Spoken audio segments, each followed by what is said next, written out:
अरे ये क्या, जगन्नाथ भगवान के गहने चोरी हो गए। सुबह होते ही मंदिर में हड़कंप मच चुका था। मंदिर के कैमरे तुरंत चेक किए गए, पूरी रात की रिकॉर्डिंग देखी गई, लेकिन हैरानी की बात ये थी कि किसी भी कैमरे में कोई आता हुआ या जाता हुआ नहीं दिखा। पुरी के उस पुराने मंदिर में एक बच्चा रहता था। कोई बाहर वाला देखे तो सोचे कि मंदिर में बच्चा कैसे रह सकता है, लेकिन जो लोग वहाँ रोज आते थे वो जानते थे कि ये बच्चा मंदिर का ही हिस्सा था। उसका कोई नाम कागजों में नहीं था, ना माँ थी, ना बाप, ना कोई पहचान। लोग उसे बस मुगु कहकर बुलाते थे। मुगु की उम्र कोई 8 या 9 साल रही होगी। फटे कपड़े, नंगे पैर और आंखों में एक अजीब सी शांति। वो मंदिर में ही सोता था, मंदिर में ही भूखा रहता था और मंदिर में ही हंस लेता था। जब कोई उससे पूछता कि तेरा घर कहाँ है, तो वो बिना सोचे सीधा भगवान जगन्नाथ की मूर्ति की तरफ देखता और कहता, यही जहाँ जगन्नाथ जी रहते हैं। लोग इसे बच्चों की मासूमियत समझते थे, लेकिन मुगु मजाक नहीं कर रहा होता था। मुगु भगवान जगन्नाथ को भगवान नहीं मानता था, वो उन्हें अपना सबसे अच्छा दोस्त मानता था। हर सुबह वो मूर्ति के सामने बैठकर बोलता, आज देर हो गई दोस्त, पुजारी अंकल ने झाड़ू नहीं दी। कभी शिकायत करता, कल तुमने सपना क्यों नहीं भेजा? और कभी रूठ जाता, अगर आज खिचड़ी नहीं मिली ना तो मैं बात नहीं करूंगा। अजीब बात ये थी कि मुगु की बातें कभी खाली नहीं जाती थी। एक दिन दोपहर की आरती के बाद मंदिर में एक औरत आई। उसके कपड़े फटे थे, आंखें सूजी हुई थी और आवाज कांप रही थी। वो भगवान के सामने गिर पड़ी और रोते हुए बोली, मेरे बच्चे को बचा लो का, वो अस्पताल में है। डॉक्टर कह रहे हैं बिना पैसों के इलाज नहीं होगा। मंदिर में लोग खड़े थे। कोई बोला, भगवान पर छोड़ दो, जो होगा अच्छा होगा। लेकिन कोई आगे नहीं बढ़ा। मुगु सब देख रहा था। वो धीरे से उस औरत के पास गया और पूछा, आंटी आपका बच्चा कितना छोटा है? औरत ने रोते हुए कहा, तेरे जितना। मुगु चुप हो गया। उस रात जब मंदिर बंद हो गया और सब लोग चले गए, मुगु अकेला भगवान के सामने बैठा रहा। बहुत देर तक वो कुछ नहीं बोला, फिर धीरे से पूछा, दोस्त, वो बच्चा मर जाएगा क्या? मूर्ति चुप थी। मुगु की आंखें भर आईं। उसने कहा, अगर उसके पास माँ है तो उसे क्यों ले जाओगे? उसी पल मुगु को ऐसा लगा जैसे किसी ने बहुत पास से कहा हो, मेरी मोतियों की माला ले जाओ। मुगु घबरा गया। उसने मूर्ति की तरफ देखा और बोला, आप नाराज नहीं आप होगे? नाराज नहीं होगे? कोई जवाब नहीं आया, लेकिन मुगु की नजर माला पर टिक गई। अगली सुबह मंदिर में हड़कंप मच गया।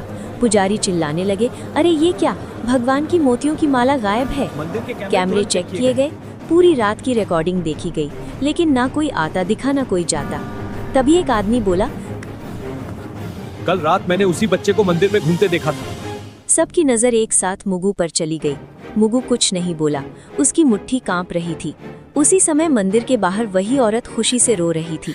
वो सबको बता रही थी कि किसी ने भगवान की माला बेचकर उसके बच्चे का ऑपरेशन करवा दिया। मंदिर के अंदर लोग भगवान को देख रहे थे और मंदिर के बीच में एक बच्चा चुपचाप खड़ा था। एक पुजारी ने परेशान होकर कहा, अगर कोई इंसान आया होता तो कैमरे में जरूर दिखता। दूसरे पुजारी ने धीरे से कहा, ऐसा तो तभी हो सकता है जब कोई आया ही ना हो। लोगों में खुसुर पुसुर बढ़ने लगी और हर कोई एक दूसरे की तरफ शक से देखने लगा। उसी भीड़ में एक आदमी ने अचानक कहा, रात को मैंने मुगु को मंदिर में घूमते देखा था। ये बात सुनते ही सबकी नजर एक साथ मुगु पर चली गई। मुगु उस समय मंदिर के एक कोने में खड़ा था और उसे समझ नहीं आ रहा था कि सब लोग उसे ऐसे क्यों देख रहे हैं। एक आदमी ने सख्त आवाज में पूछा, तू रात को मंदिर में क्या कर रहा था? मुगु ने धीरे से कहा, रोज की तरह भगवान से बात कर रहा भीड़ था। में से किसी ने ये कहा, बच्चा हमेशा यहाँ रहता है और इसे सब कुछ पता होता है। किसी और ने कहा, अगर कैमरे में कोई नहीं दिखा तो चोरी इसी ने की होगी। मुगु की आंखें भर आई और उसने कहा मैंने कि कुछ भी चोरी नहीं किया है। मैंने जो उसने बस किया वो इतना कहा भगवान के कि कहने उसने पर जो था। किया वो भगवान के कहने पर किया था। ये सुनकर लोग हंस पड़े और किसी ने ताना मारते हुए कहा, भगवान बच्चों से चोरी नहीं करवाते। मुगु कुछ नहीं बोला और उसकी नजर जमीन पर टिक गई। उसी समय मंदिर के बाहर शोर मच गया, क्योंकि वही औरत भागती हुई आई थी जो कल रो रही थी। वो खुशी से कांपती आवाज में बता रही थी कि उसके बच्चे का ऑपरेशन हो गया है और डॉक्टरों ने जान बचा ली है। उस औरत ने रोते हुए कहा, किसी ने भगवान की मोतियों की माला बेचकर पैसे दिए हैं। ये सुनते ही मंदिर के अंदर सन्नाटा फैल गया और लोगों के चेहरे बदलने किसी ने लगे। मोतियों की माला अब बेच दी थी। सवाल ये नहीं था कि बच्चा बचा कैसे, बल्कि ये था कि माला आखिर गई कहाँ। मुगु अब भी चुपचाप खड़ा था और उसे नहीं पता था कि अगला सवाल सीधे उसी की जिंदगी बदलने वाला है। मंदिर के अंदर अब माहौल बदल चुका था और जो लोग सुबह तक चमत्कार की बात कर रहे थे वही अब सवाल पूछ रहे थे। हर नज़र मुगु पर टिकी थी और किसी को उसकी मासूमियत दिखाई नहीं दे रही थी। एक आदमी ने ऊंची आवाज में कहा कि अगर माला भगवान के कहने पर ली गई थी तो वो अभी वापस क्यों नहीं आई? मुगु ने घबराई हुई आवाज में कहा, मुझसे कहा गया था कि वो माला उस माँ को दे आओ ताकि उसका बच्चा बच सके। भीड़ में से किसी ने कटाक्ष करते हुए कहा कि अब बच्चे भगवान के नाम पर चोरी भी करने लगे हैं। दूसरे आदमी ने कहा कि ऐसे बहाने हर चोर बनाता है। मुगु ने रोते हुए कहा कि वो झूठ नहीं बोल रहा है और उसने कुछ भी अपने लिए नहीं रखा। उसने कहा कि अगर माला चाहिए तो वो भगवान से पूछ ले कि सच क्या है। ये बात सुनकर पुजारी भी असहज हो गए क्योंकि कोई भी भगवान से सवाल नहीं करना चाहता था। मुख्य पुजारी ने कड़े शब्दों में कहा कि जब तक सच्चाई सामने नहीं आती तब तक बच्चे का यहाँ रुकना ठीक नहीं होगा। तब तक बच्चे को मंदिर में नहीं रहने दिया जाएगा। मुगु को जैसे ही ये बात समझ आई, उसका चेहरा सफेद पड़ गया। उसने डरते हुए पूछा कि क्या अब वो भगवान के पास भी नहीं रह सकता? किसी ने जवाब नहीं दिया और दो आदमी आगे बढ़कर उसे मंदिर के बाहर ले गए। मुगु बार बार पीछे मुड़कर भगवान की मूर्ति की तरफ देख रहा था, जैसे किसी जवाब का इंतजार कर रहा हो। मंदिर के बाहर उसे पत्थर की सीढ़ियों पर बैठा दिया गया और कहा गया कि यहाँ से कहीं मत जाना। धूप तेज थी और मुगु को प्यास लग रही थी, लेकिन किसी ने पानी तक नहीं दिया। अंदर मंदिर में पूजा फिर से शुरू हो गई और लोग भगवान से सुख शांति की प्रार्थना करने लगे। बाहर एक बच्चा चुपचाप बैठा था, जिसे समझ नहीं आ रहा था कि उसने गलत क्या किया। मुगु ने खुद से कहा, अगर भगवान ने कहा था तो फिर सजा मुझे क्यों मिल रही है? उसकी आंखों से आंसू गिरने लगे और वो पहली बार भगवान से बिना बोले सवाल कर रहा था। उसी समय मंदिर के अंदर अचानक हवा तेज चलने लगी और दीपक की लौ हिलने लगी। कुछ लोगों ने इसे भगवान की नाराजगी कहा और कुछ ने इसे महज हवा का झोंका मान लिया। मुगु अब भी सीढ़ियों पर बैठा भगवान की तरफ देख रहा था और उसे नहीं पता था कि ये चुप्पी आने वाले तूफान की शुरुआत। शाम होते ही मंदिर के समिति की बैठक बुलाई गई क्योंकि मामला अब सिर्फ माला का नहीं रहा था। लोग बाहर खड़े थे और अंदर ये तय हो रहा था कि एक अनाथ बच्चे के साथ क्या किया जाए। एक सदस्य ने कहा कि अगर आज सख्ती नहीं दिखाई गई तो कल हर कोई भगवान के नाम पर कुछ भी उठा लेगा। दूसरे ने कहा, बच्चे को बाहर रखने से मंदिर की शांति बनी रहेगी। मुख्य पुजारी चुप बैठे थे और बार बार भगवान की मूर्ति की तरफ देख रहे थे। आखिर उन्होंने भारी आवाज में कहा कि जब तक माला वापस नहीं आती, मुगु मंदिर में नहीं रहेगा। ये फैसला होते ही किसी ने बाहर आकर लोगों को बता दिया कि बच्चे को मंदिर से निकाल दिया गया है। भीड़ में कुछ लोग चुप थे और कुछ ने सिर हिलाकर सहमति जता दी। मुगु को जब ये बताया गया तो उसने बहुत धीमे से पूछा कि क्या वो रात को भी यहाँ नहीं सो सकता? कोई जवाब नहीं आया और उसे मंदिर के मुख्य दरवाजे से बाहर कर दिया गया। मुगु दरवाजे के पास कुछ देर खड़ा रहा और फिर सीढ़ियों पर बैठ गया। उसे समझ नहीं आ रहा था कि भगवान के घर में उसके लिए जगह कैसे खत्म हो गई। उसी समय मंदिर के अंदर एक पुजारी ने देखा कि भगवान की मूर्ति के पास रखा फूल मुरझा गया है। उसने इसे अशुभ संकेत बताया, लेकिन किसी ने उसकी बात पर ध्यान नहीं दिया। रात बढ़ती गई और मंदिर के कपाट बंद हो गए। मुगु बाहर ही बैठा रहा और ठंडी हवा में सिकुड़ता गया। उसने खुद से कहा कि शायद भगवान उसे आज रात जवाब देंगे, लेकिन बहुत देर तक कुछ नहीं हुआ और सिर्फ घंटियों की दूर की आवाज सुनाई देती रही। उसी रात शहर में एक अजीब सी खबर फैलने लगी कि अस्पताल में उस बच्चे की हालत अचानक बहुत सुधर गई है। डॉक्टर कह रहे थे कि इलाज उम्मीद से कहीं ज्यादा असरदार रहा। लोगों ने इसे भगवान की कृपा कहा और कुछ ने मंदिर में फिर से दान देने की बात की। किसी ने ये नहीं पूछा कि उस कृपा की कीमत किसने चुकाई। मुगु को इस खबर की कोई जानकारी नहीं थी और वो बाहर बैठे बैठे सो गया। उसके चेहरे पर डर नहीं था बल्कि थकान थी, जैसे उसने बहुत भारी बोझ उठा लिया हो। आधी रात के बाद मंदिर के अंदर अचानक दीपक अपने आप तेज हो गया। कुछ पुजारी घबरा गए और बोले कि भगवान कुछ कहना चाहते हैं, लेकिन बाहर मंदिर की सीढ़ियों पर एक बच्चा बेसुध पड़ा था और कोई उसे देखने नहीं आया। मुगु की सांसें हल्की थी और उसे नहीं पता था कि अगली सुबह उसके लिए सबसे कठिन होने वाली है। सुबह होते ही मंदिर के बाहर लोगों की भीड़ फिर जमा होने लगी, क्योंकि रात की घटनाओं ने सबको बेचैन कर दिया था। कुछ लोग कह रहे थे कि भगवान ने संकेत दिए हैं और कुछ लोग अब भी यही मान रहे थे कि बच्चा झूठ बोल रहा है। उसी बीच एक पुजारी ने ध्यान दिया कि भगवान की मूर्ति के पास रखी दूसरी माला की एक मोची ढीली हो गई है। उसने पास खड़े पुजारी से कहा कि अगर कोई चोर होता तो बाकी गहनों को भी हाथ लगाता। ये बात धीरे धीरे भीड़ तक पहुंची और पहली बार लोगों को लगा कि कहानी वैसी नहीं है जैसी दिखाई जा रही थी। एक आदमी ने अगर कहा कि अगर बच्चा चोर होता तो वो मंदिर छोड़कर भाग जाता। लोगों की नजर बाहर सीढ़ियों पर पड़ी जहां मुगु बेसुध पड़ा था। उसका चेहरा पीला था और उसकी आंखें आधी खुली थीं। एक औरत ने घबराकर कहा कि बच्चे को उठाओ और पानी दो। जब उसे छुआ गया तो सब समझ गए कि मुगु को तेज बुखार है। मुगु ने बहुत धीमी आवाज में कहा कि उसने गलत कुछ नहीं किया है। उसने बस इतना कहा कि भगवान ने कहा था कि किसी की जान बचाना सबसे जरूरी है। ये सुनकर कुछ लोग चुप हो गए और कुछ की आंखें झुक गईं। मुख्य पुजारी आगे आए और पहली बार उन्होंने मुगु की बात ध्यान से सुनी। पुजारी ने उससे पूछा कि भगवान ने तुझसे और क्या कहा था।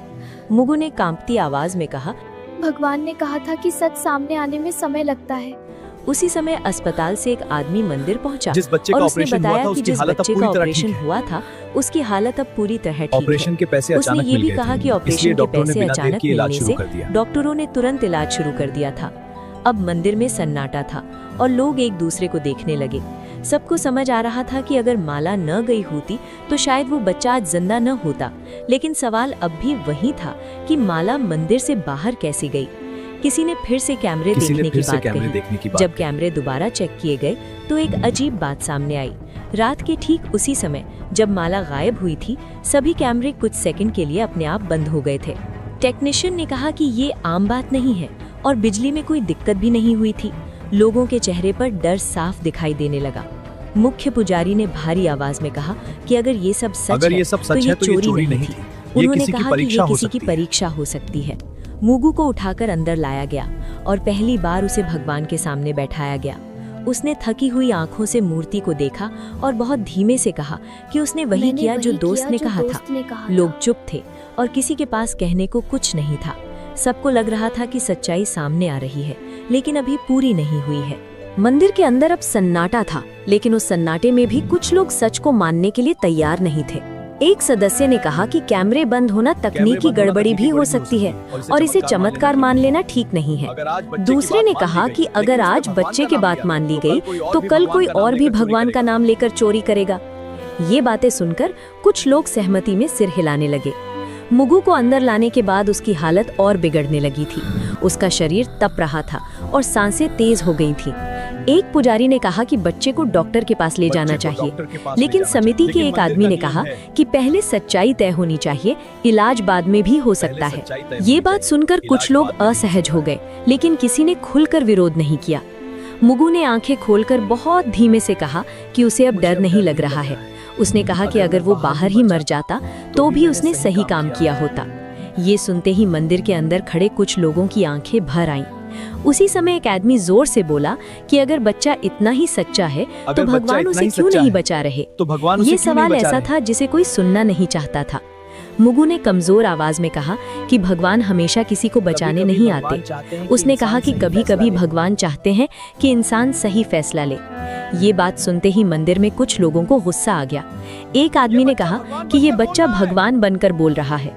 मुगु ने बहुत मुश्किल से मुस्कुराते हुए कहा कि वो भगवान नहीं है, बस दोस्त की बात बता रहा है। उसकी आंखें धीरे धीरे बंद होने लगी। उसी समय बाहर से आवाज आई कि एम्बुलेंस आ गई है। कुछ लोग राहत की सांस लेने लगे और कुछ अब भी खड़े रहे। जब मुगु को उठाकर बाहर ले जाया गया तो मंदिर के अंदर अचानक तेज हवा चली। दीपक की लौ एक पल के लिए सीधी खड़ी हो गई। कुछ पुजारी डर गए और बोले कि अब देर हो चुकी है। किसी ने पूछा कि किस बात के लिए देर हो चुकी है, लेकिन कोई जवाब नहीं आया। मुगु को एम्बुलेंस में डाल दिया गया और दरवाजा बंद हो गया। उसकी उंगलियां ढीली पड़ रही थीं और उसकी सांस बहुत हल्की हो गई थी। मंदिर के अंदर लोग अब भी बहस कर रहे थे कि सच क्या है। उसी समय एम्बुलेंस के सायरन की आवाज दूर होती चली गई। मुख्य पुजारी ने भगवान की मूर्ति की तरफ देखा और पहली बार उनकी आंखें भर आईं। उन्हें समझ आ गया था कि सही और गलत के बीच का वक्त बहुत कीमती होता है। एम्बुलेंस के जाते ही मंदिर के अंदर एक अजीब सी खामोशी फैल गई और बहस अपने आप रुक गई। लोग एक दूसरे का चेहरा देख रहे थे, जैसे सबको अचानक समझ आ गया हो कि अब शब्द बेकार हैं। कुछ देर बाद अस्पताल से फोन आया और मुख्य पुजारी ने कांपते हाथों से कॉल उठाई। डॉक्टर ने बताया कि बच्चे की हालत बहुत नाजुक है और अगला 1 घंटा बेहद अहम है। ये सुनते ही मंदिर में मौजूद कई लोगों के चेहरे पीले पड़ गए। किसी ने धीमे से कहा कि अगर हमने उसे पहले भेज दिया होता तो शायद हालात अलग होते। एक आदमी ने गुस्से में कहा कि अब पछताने से क्या फायदा, जो होना था वो हो चुका है। लेकिन उसकी आवाज में भी भरोसा नहीं था, सिर्फ डर था। उसी समय वो औरत फिर मंदिर पहुंची, जिसका बच्चा अस्पताल से बचकर लौटा था। उसने मुगू के बारे में पूछा और जब उसे सच बताया गया तो वो जमीन पर बैठ गई। वो रोते हुए बोली कि अगर उसका बच्चा बचा है तो उसकी वजह वही अनाथ बच्चा है। उसने कहा कि वो माला नहीं थी, बल्कि भगवान का भरोसा था जो बिक गया था। ये सुनकर मंदिर में खड़े लोग सिर झुकाने लगे। किसी की हिम्मत नहीं थी कि उस औरत की आंखों में देख सके। उसी वक्त अस्पताल से दोबारा फोन आया और इस बार आवाज और भी गंभीर थी। डॉक्टर ने बताया कि बच्चे की सांसें बहुत धीमी हो रही हैं और शरीर जवाब दे रहा है। मुख्य पुजारी ने बिना कुछ बोले फोन रख दिया। उन्होंने पहली बार साफ शब्दों में कहा कि ये सब किसी चोरी की कहानी नहीं थी। उन्होंने कहा कि ये परीक्षा थी और हम सब उसमें फेल हो गए। उनकी आवाज में गुस्सा नहीं था, सिर्फ टूटन थी। कुछ लोग रो पड़े और कुछ बस दीवार की तरफ देखते रहे। हर किसी को लग रहा था कि अगर समय को थोड़ा पीछे किया जा सकता तो सब कुछ बदल सकता था। मंदिर के बाहर अचानक तेज हवा चली और धूल उड़ने लगी। कई लोगों ने इसे भगवान का संकेत माना, लेकिन अब किसी के पास जवाब नहीं था।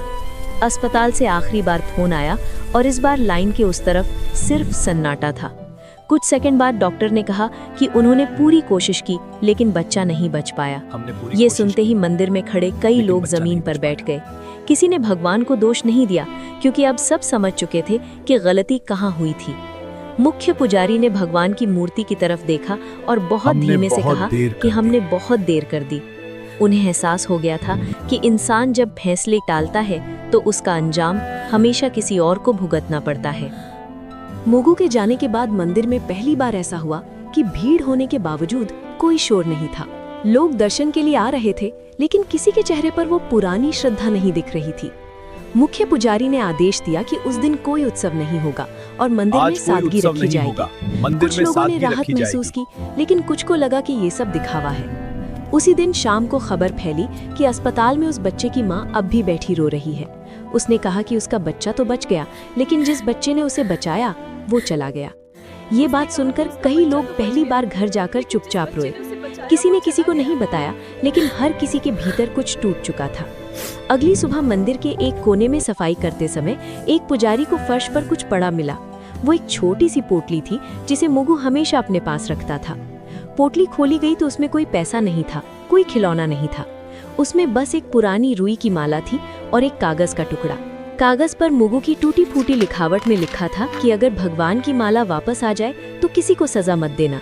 उसने ये भी लिखा था कि दोस्त ने कहा है कि सही काम का इनाम हमेशा जिंदा रहना नहीं होता। ये पढ़ते ही मुख्य पुजारी की आंखें भर आईं और उन्होंने कागज चुपचाप मोड़ लिया। उन्होंने किसी को वो पंक्तियां जोर से नहीं पढ़कर सुनाई। उसी समय एक और अजीब बात हुई जिसे सबने महसूस किया, लेकिन कोई बोल नहीं पाया। भगवान की मूर्ति के गले में अगली सुबह मोतियों की वही माला वापस दिखने लगी। कैमरे फिर चेक किए गए, लेकिन इस बार भी कुछ नहीं दिखा। ना कोई आता दिखा, ना कोई जाता, बस माला अपनी जगह पर थी। कुछ लोगों ने इसे भगवान की लीला कहा और कुछ ने इसे अपनी गलती मान लिया, लेकिन इस बार किसी ने ताली नहीं बजाई और किसी ने जयकारा नहीं लगाया। मुख्य पुजारी ने धीरे से कहा कि ये माला वापस नहीं आई है, बल्कि हमें वापस मिली है। उनकी आवाज में आदेश नहीं था, सिर्फ स्वीकार था। उसी दिन मंदिर के बाहर एक छोटा सा दिया जलाया गया, बिना किसी घोषणा के। लोग आते गए और चुपचाप दिए के सामने सिर झुकाते गए। कोई नहीं जानता था कि ये दिया किसके लिए है, लेकिन सब समझ रहे थे। मुगू का नाम किसी ने नहीं लिया, लेकिन उसकी कमी हर किसी को महसूस हो रही थी। शाम ढलते ही मंदिर के बाहर एक बच्चा आकर सीढ़ियों पर बैठ गया। वो मुगू जैसा नहीं दिखता था, लेकिन उसकी आंखों में वही इंतजार था। एक आदमी ने उसे देखा और कुछ देर तक खड़ा रहा। उसके मन में पहली बार ये सवाल उठा कि क्या वो आगे बढ़ेगा या फिर देर कर देगा। अगली सुबह मंदिर हमेशा की तरह खुला, लेकिन माहौल पहले जैसा नहीं था। लोग दर्शन के लिए आए, सिर झुकाया और बिना ज्यादा रुके बाहर निकल गए। मुगू की बात अब कोई जोर से नहीं करता था, लेकिन हर कोई उसके बारे में सोच रहा था। मुख्य पुजारी ने उस दिन बहुत कम शब्दों में पूजा करवाई। उन्होंने भगवान से कुछ मांगा नहीं, बस चुपचाप हाथ जोड़कर खड़े रहे।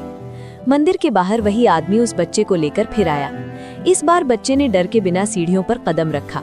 किसी ने टोका नहीं, किसी ने सवाल नहीं किया, जैसे सब समझ गए हों कि कुछ सवालों का जवाब नियम नहीं होते। उस बच्चे को खाना दिया गया, पानी दिया गया और एक कोने में बैठा दिया गया। वो बार बार भगवान की मूर्ति की तरफ देख रहा था। उसने आदमी से पूछा कि क्या भगवान उससे नाराज होंगे। आदमी ने कहा कि भगवान कभी बच्चों से नाराज नहीं होते, इंसानों से होते हैं। ये सुनकर बच्चा हल्का सा मुस्कुराया, ठीक वैसे ही जैसे कभी मुगु मुस्कुराया करता था। शाम को मुख्य पुजारी बाहर आए और पहली बार लोगों से बोले। उन्होंने कहा कि भगवान ने किसी से माला वापस नहीं मंगवाई थी, बल्कि हमें हमारी इंसानियत याद दिलाई थी। उन्होंने कहा कि भगवान की सबसे बड़ी पूजा समय पर लिया गया सही फैसला होता है।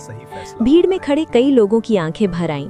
मंदिर के बाहर जल रहा दिया अब भी जल रहा था, लेकिन अब वो किसी की मौत की याद में नहीं, बल्कि एक जिम्मेदारी की तरह जल रहा था। वही औरत जिसका बच्चा बच गया था मंदिर आई।